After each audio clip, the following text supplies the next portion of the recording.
Take it from any student, learning virtually can be tough.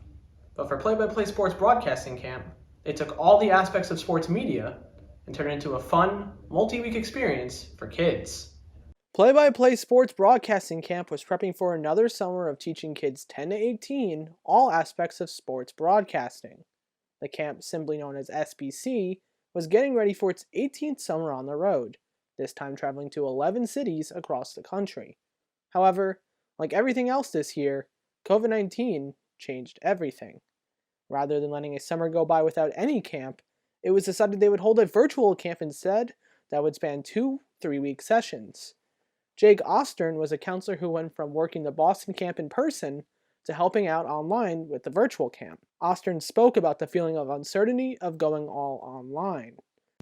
When I heard that the camp was going virtual, I was not sure what the format or the structure of the camp would be compared to an in-person camp. I wasn't sure what the day schedule would look like in terms of activities, the number of kids doing the camp.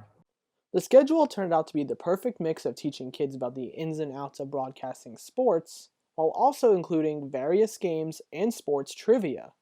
A guest speaker was also planned for each day and includes some of the top names in the industry.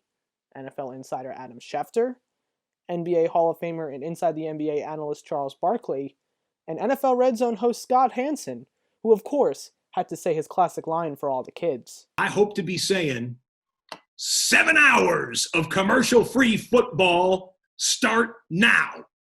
Another benefit of the virtual camp experience was being able to connect kids from all across the country. Normally, the in-person camp would bring kids together from a certain city or region, but with the virtual camp, kids coast to coast and even from Canada all took part. Max Bernstein, a longtime camper from the South Florida camps, spoke about the connections that he made. In South Florida, at South Florida camp, it was a pretty small group, and we all knew each other. So to meet people outside that loop was really the highlight, I'd say, of the camp. Kids all over the country, all, coming together for this. At the end of the day, SBC's virtual camp turned an unfortunate situation into a fun experience for campers and counselors alike. Counselor Ben Curtis, who lost out on a play-by-play gig over the summer, spoke of what the camp did for him and everyone else involved. I thought they were awesome. They were super engaged. Counselors had to be super engaged as well.